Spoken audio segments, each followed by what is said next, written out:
యేసుప్రభు వారు బాప్తీసం తీసుకున్న తర్వాత పరలోకములో నుండి తండ్రి యొక్క స్వరము వినబడింది. ఆ స్వరము విన్న ఆ యొక్క వచనాలు, ఆ అనుభవాన్ని మనం చదివాం. ఇంకొక వచనాన్ని కూడా చదువుదాం. మత్తయి సువార్త 17వ అధ్యాయం 5వ వచనం. మత్తయి సువార్త 17వ అధ్యాయం 5వ వచనం. Matthew chapter 17 verse 5. అతడు ఇంకను మాట్లాడుచుండగా ఇదిగో ఒక మేఘము వారిని కమ్ముకొనెను.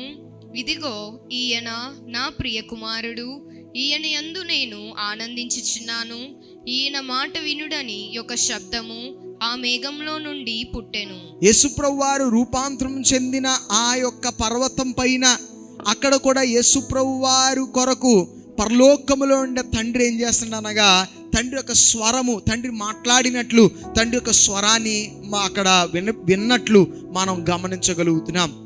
అనగా యేసుప్రభు వారు తండ్రి యొక్క స్వరమును వింటూ తండ్రితో మాట్లాడుతూ యేసుప్రభు వారు ఎల్లప్పుడూ కూడా ప్రార్థించేవారుగా ఉన్నారని మన యొక్క సువార్త పుస్తకాల్లో మనం చదువుతున్నాము, మనం నేర్చుకున్నాము. యేసుప్రభు వారు ఎల్లవేళలో ఆయన ప్రార్థించేవాడై ఉన్నాడు, తండ్రితో మాట్లాడువాడై ఉన్నాడు, తండ్రి యొక్క స్వరం వినువాడై ఉన్నాడు. యేసుప్రభు వారు అంటారు, నేను ఏం చేస్తున్నప్పటికీ నా తండ్రి చేయుచున్నది నేనేం చేశాను అనగా చూసి నేను చేస్తున్నాను. మరలా అంటాడు, నేను ఏం మాట్లాడుతున్నప్పటికీ నా తండ్రి యొక్క ఆదేశము ద్వారా నేనేం చేస్తున్నాను అనగా నేను మాట్లాడుతున్నాను. అంటే ఎల్లప్పుడూ కూడా తండ్రి యొక్క స్వరము విన్న అనుభవం కలిగిన వాడిగా ఉన్నాడు.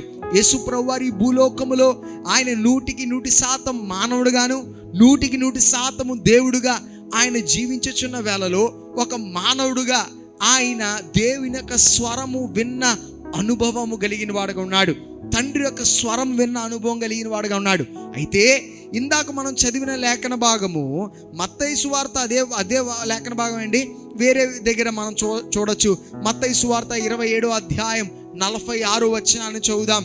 మత్తయి సువార్త 27వ అధ్యాయము 46వ వచనము. ఇంచుమించు 3 గంటలప్పుడు యేసు ఏలీ ఏలీ లామా సబక్తా అని బిగ్గరగా కేకలు వేసెను.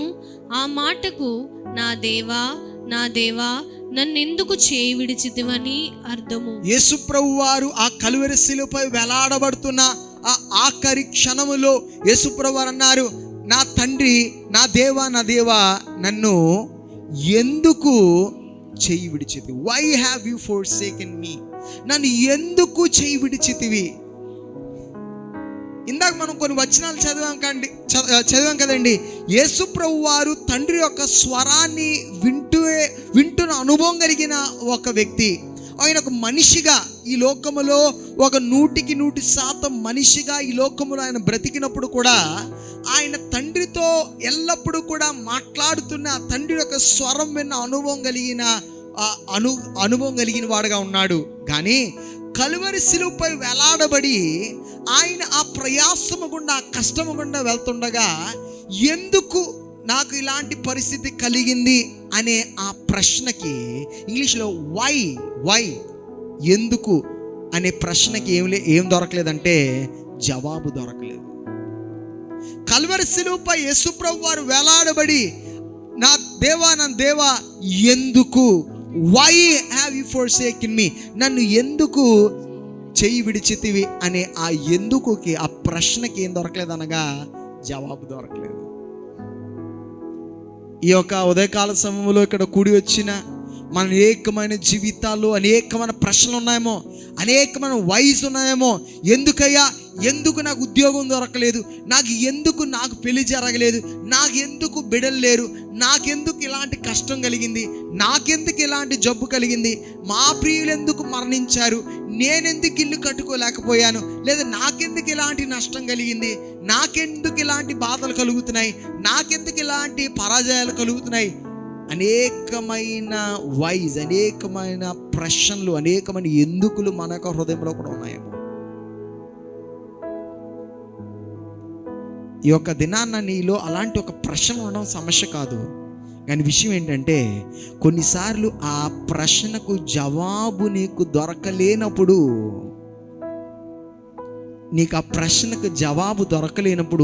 ఓపికతో సహనముతో నువ్వు వేచి ఉండగలుగుతావా అనేది చాలా ప్రాముఖ్యమైన ప్రశ్న.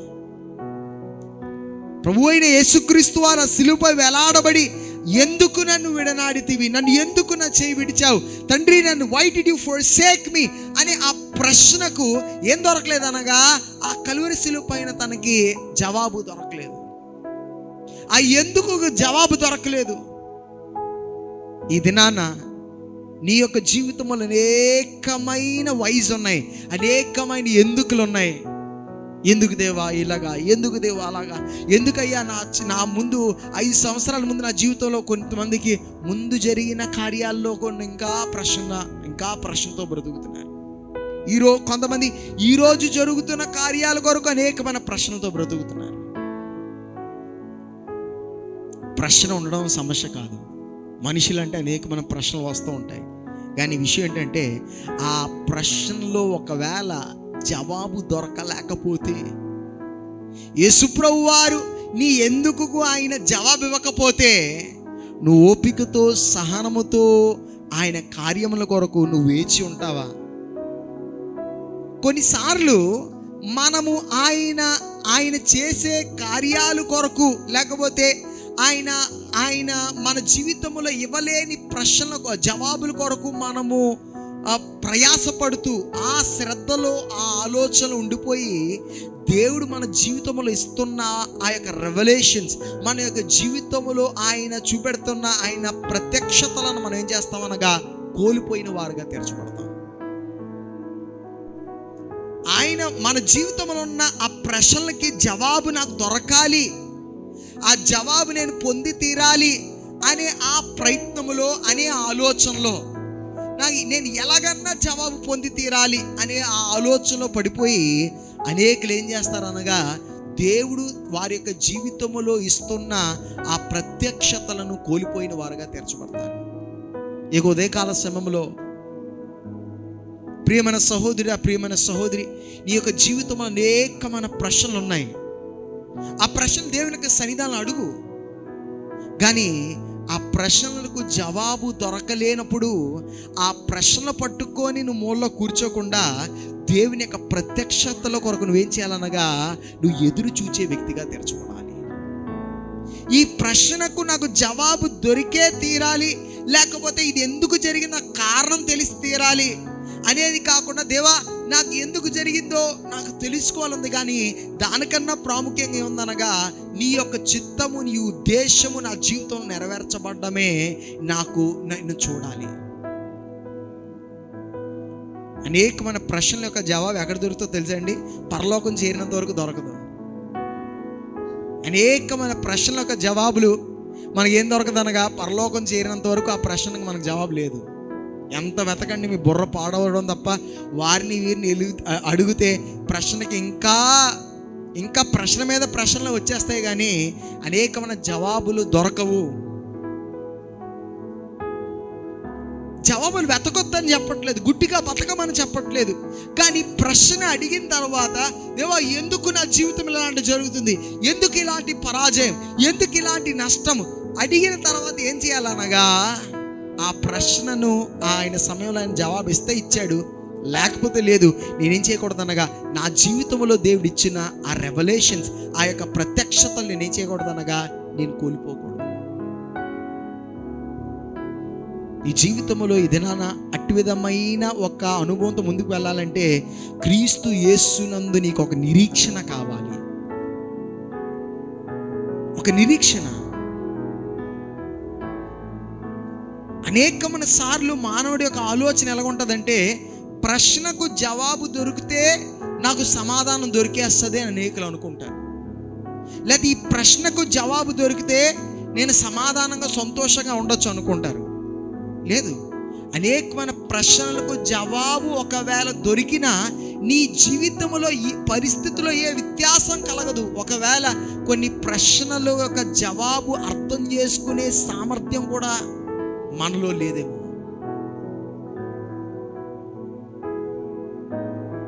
కనుక మనం ఏం చేయాలనగా నిరీక్షణ కలిగిన వారే, ఆ ప్రశ్న వచ్చింది, ప్రశ్న దేవుని యొక్క సన్నిధిలో అడిగాము, తర్వాత ఏం చేయాలనగా నిరీక్షణతో ముందుకు కొనసాగాలి. దేవుడు చేయుచున్న కార్యాల కొరకు మనం ఏం చేయాలనగా ఎదురు చూచు వారే తీర్చబడాలి. చాలా జాగ్రత్త. కొన్నిసార్లు మనము ఎందుకు దేవా అని అడుగుతున్న ప్రశ్నకు జవాబు దొరకలేనప్పుడు సైలెంట్గా ఉన్నప్పుడు, మనకి ఏ జవాబు దొరకలేనప్పుడు దాని అర్థం ఏంటంటే దేవుడు మనతో లేడు అని కాదు. హలో, నీ యొక్క జవాబుకు ప్రశ్న రాలేదంటే దేవుడు నిన్ను వదిలేశాడని కాదు, దేవుడు నిన్ను విడిచిపెట్టేదని కాదు, దేవుడు నీతో మాట్లాడట్లేదని కాదు, దేవుడు నీ పైన కోపంగా ఉన్నాడని కాదు, దేవుడు నిన్ను విసర్జించేశాడని కాదు.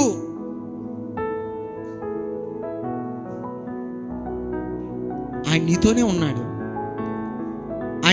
ఉన్నాడు. నీ ప్రతి అనుభవంలో ఆయన సహా అనుభవం కలిగిన వాడుగా ఉన్నాడు. ఆయన పిలిచిన దేవుడు, ఆయన నమ్మకమైన వాడు. ఈ లోకంలో అందరూ నిన్ను విడిచిపెట్టినా ఆయన మాత్రం నేను ఏం చేయడనగా ఆయన నిన్ను విడిచిపెట్టడు. Praise the Lord. సమయానికి కాలానికి అందరూ విడిచిపెడతారండి. మీ స్నేహితులు అనుకుంటారా, నీకు నిజమైన సమస్య వస్తే నెమ్మదిగా నీ స్నేహితులు ఏమవుతారు అనగా దూరం అవడం ప్రారంభిస్తారు. నీ బంధువులు, నీ చుట్టాలు అనుకుంటావా, నీ ఎంతమంది బంధువులు చుట్టాలున్నా నీ సమస్య చాలా క్రిటికల్గా అయిపోతే, చాలా ప్రమాదంగా అయిపోతే, లేకపోతే ప్రమాదం ఎందుకండి, పోలీస్ యొక్క పేపర్లో కానీ ఏదన్నా ఒక కోర్టు కేసులో కానీ ఏదన్నా సంతకం పెట్టవలసి వస్తే ఇంతవరకు నీ చుట్టూ తిరిగిన వాళ్ళు కూడా నీకు కనబడరు. నీ సొంత రక్త సంబంధాలు కనబడరు. ఎందుకంటే అయ్యో సంతకం పెడితే నాకు సమస్య అవుతుందేమో, సంతకం పెడితే నేను 10 సార్లు కోర్టు చుట్టూ తిరగవలసి వస్తుందేమో, సంతకం పెడితే నన్ను పిలుస్తారేమో అని నీ సొంత రక్త సంబంధులే ఏం చేస్తారు తెలుసా, నెమ్మదిగా ఏదో చెప్పి తప్పించేసుకుంటారు. ఈ లోకములో మనుషులందరూ కూడా నిన్ను విడిచిపెట్టవచ్చు. సమయానికి కాలానికి కొంతకాలం అందరూ నీ చుట్టూ ఉంటారు, కొంతకాలం వరకు అయితే అందరూ నిన్ను ఆదరిస్తారు, కొంతకాలం అందరూ నిన్ను ధైర్యపరుస్తారు. కానీ కాలం గడిచే కొలది, పరిస్థితి ఇంకా భయంకరంగా తీర్చబడే కొలది, పరిస్థితి ఇంకా కష్టంగా తీర్చబడగలది, నువ్వు ఒంటరిగా మిగులుతావు. నీకు ఒంటరిగా మిగిలినప్పటికీ నిజానికి నువ్వు ఒంటరిగా లేవు. నువ్వు క్రీస్తు యేసునందు విశ్వాసము కలిగిన వ్యక్తివైతే నీతో పాటు ఎవరున్నారనగా ప్రభువు అయిన యేసుక్రీస్తు వారు, ఆయన నీతోనే ఉన్నాడు. Praise the Lord. Hallelujah, hallelujah. కొన్నిసార్లు మనం ఏడుస్తుంటాం, నాకు ఎవ్వరూ లేరండి. యేసయ్య మన పక్కన కూర్చొని అంటారు, మరి నేనే అయిపోయినాను. చాలామంది ఇంకొక మాట అంటుంటారు చాలామంది, ఏంటి ఈ లోకంలో నాకు ఎవ్వరు లేరండి, యేసయ్య తప్ప ఎవరు లేరని చాలా బాధగా చెప్తూ ఉంటారు. నిజానికి యేసయ్యే నీతో ఉంటే ఇంకా ఎవరున్నా ఎవరు లేకపోయినా నీకేం లేదనగా దాంతో నీ జీవితానికి పెద్ద వ్యత్యాసం వచ్చేదేం లేదు. యేసుప్రభువు ఇర్మియా ప్రవక్త అంటాడు, ఇర్మియా అందరు నీ వైపు ఉండి నేను ఒక్కడు నీ వైపు లేననుకో, నీతో ఎంతమంది ఉన్నా ఏ లాభం లేదు. ఇర్మియా ఒకవేళ నువ్వు నా కొరకు నిలబడి నేను నీతో ఉండి లోకం అంతా నీకు వ్యతిరేకంగా నిలబడినా అది కూడా నీకేం లేదనగా వారు కూడా నీకు ఏమీ చేయలేరు. Praise the Lord. హల్లెలూయా. ఒకవేళ ఈ దినాన ఒంటరిగా ఉన్నావా, ఒంటరిగా ఉన్నాను అనుకుంటున్నావా, అయ్యో నా పరిస్థితుల్లో ఎవరు నాతో లేరండి అనుకుంటున్నావా, నాతో ఈ యొక్క అనుభవంలో నాతో పాటు మాట్లాడడానికి, నన్ను ధైర్యపరచడానికి, బలపరచడానికి, నా పరిస్థితులు అర్థం చేసుకున్న వారు ఎవరు లేరు అనుకుంటున్నావా, అంత మౌనంగా ఉందనుకుంటున్నావు. కానీ అవి నీతో మాట్లాడే ఆ మనుషుల యొక్క స్వరం నీకు వినపడకపోవచ్చు. కొన్నిసార్లు నీ ప్రశ్నకు జవాబు దేవుని దగ్గర నుంచి కూడా రాకపోవచ్చు. కానీ నీవు పరిపూర్ణంగా విశ్వసించాలి, ఆయన నీతోనే, ఆయన ఏం చేస్తున్నానగా ఆయన నీతో ఉన్నాడు. Praise the Lord. హల్లెలూయా. ఆయన నిన్ను ఎన్నడూ కూడా ఏం చేయడానగా ఆయన విడిచిపెట్టేవాడు కాదు. Silence is not absence. ఆయన లేడు అంటే, ఆయన స్వరం వినబట్టలేదంటే ఆయన లేడు అనేది కాదు, ఆయన ఉన్నాడు. కానీ కొన్ని ప్రశ్నలకు జవాబు వెంటనే దొరికేది కాదు, కొన్ని ప్రశ్నలకు జవాబు ఎప్పటికీ దొరికేది కాదు. కొన్ని ప్రశ్నలకు జవాబు కొంతకాలం దొరుకుతుంది, మనకు ఒక 5-6 సంవత్సరాలు దాటాక అప్పుడు మనకేమవుతుంది, అయ్యో ఆ రోజు జరిగిన పరిస్థితికి, ఆ రోజు వెళ్ళిన అనుభవానికి ఇదా కారణము. కొన్ని ప్రశ్నలకి నువ్వు మరణించినంత వరకు నీకేం లేదనగా నా ప్రశ్నలకు జవాబు లేదు. Are you ready? నువ్వు అలాంటి ఒక్క నిశ్శబ్దములో బ్రతకడానికి సిద్ధంగా ఉన్నావా? ఉదయకాల సమయంలో ఈ ప్రశ్న చాలా జాగ్రత్తగా మీతో మీరు నాతో నేను అడగాలి. అలాంటి ఒక నిశ్శబ్దములో బ్రతకడానికి నువ్వు సిద్ధంగా ఉన్నావా? వై, ఎందుకు దేవా అన్నప్పుడు ఏ యొక్క ఉత్తరము లేని ఒక జవాబు లేని ఆ అనుభవంలో నువ్వు నిలకడగా నిలబడే అనుభవం నీకుందా? ఆ విశ్వాసం నీకుందా? ఆ విశ్వాసం నీకుందా? అనేకమైన క్రైస్తవులు దేవుడు మాట్లాడినప్పుడు ఉన్న విశ్వాసం అది చాలా మంచిది, చాలా గొప్పది. కానీ ఇంకా నువ్వు ఎక్కడికి ఎదగాలనగా, కొన్నిసార్లు మౌనములో నువ్వేం చేయాలనగా, ఆయన ఏం చేయాలనగా విశ్వాసము కలిగిన వ్యక్తిగా తెరచబడాలి. ఇది నాన్న మీలో ఎంతమంది అట్టి విధమైన పరిస్థితుల్లో ఉన్నారో నాకు తెలియదు.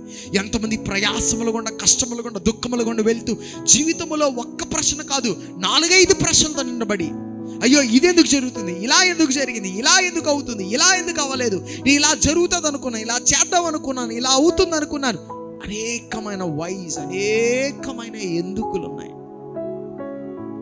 ప్రార్థించావు, ఉపవాసం చేశావు, దివారాత్రులు ప్రార్థించావు, బైబిల్ చదివావు, అనేకులతో ప్రార్థన చేయించుకున్నావు, అనేకమైన ప్రయత్నాలు చేశావు, కానీ ఇంతవరకు నీకు జవాబు దొరకలేదు. ఇంకా ఏం ప్రయత్నం చేస్తున్నావు అంటే జవాబు కొరకే ప్రయత్నం చేస్తున్నావు. కానీ ఇదే కాల సమయంలో నేను మిమ్మల్ని ప్రోత్సహించాలని ఆశిస్తున్నాను. జవాబు కొరకు, ఆ ప్రశ్న కొరకు ఉన్న జవాబుల కొరకు వెతడం మానేసి దేవుడిని వెతికేవారుగా తెరచబడండి. దేవుడిని వెతికేవారుగా తెరచబడండి. ప్రశ్న వెంటూ పరిగెట్టడం ప్రారంభిస్తే ఎక్కడో దగ్గర నువ్వు తప్పిపోవడానికి అవకాశం ఉంది. కానీ క్రీస్తు వెంట నువ్వు పరిగెట్టడం ప్రారంభిస్తే నువ్వు తప్పిపోవడానికి అవకాశం లేదు. ఈరోజు ఒకవేళ ఇక్కడ కూడి వచ్చిన యవన బిడ్డలు కానీ, చిన్నవారు కానీ, పురుషులు కానీ, స్త్రీలు కానీ ఎవరైనా ప్రశ్నల వెంట పరిగెడుతున్నట్లయితే ఇదైనా ఒకసారి ఆగి క్రీస్తు వెంట పరిగెట్టడం ప్రారంభించండి. యోగ్యమైందైతే నీకు ఆయన జవాబు నీకు ఇస్తాడు. అది మంచిది అనుకుంటే ఆ జవాబు నీకు ఇస్తాడు. ఈరోజు ఇస్తాడు. ఇప్పుడు కాదు అనుకుంటే కొంతకాలం తర్వాత ఇస్తాడు. అప్పటికీ కాదు అనుకుంటే పరలోకం వెళ్ళాక నీ ప్రశ్నలన్నిటికీ 100% ప్రతి దానికి జవాబు ఇచ్చేస్తాడు. Praise the Lord. Hallelujah, hallelujah.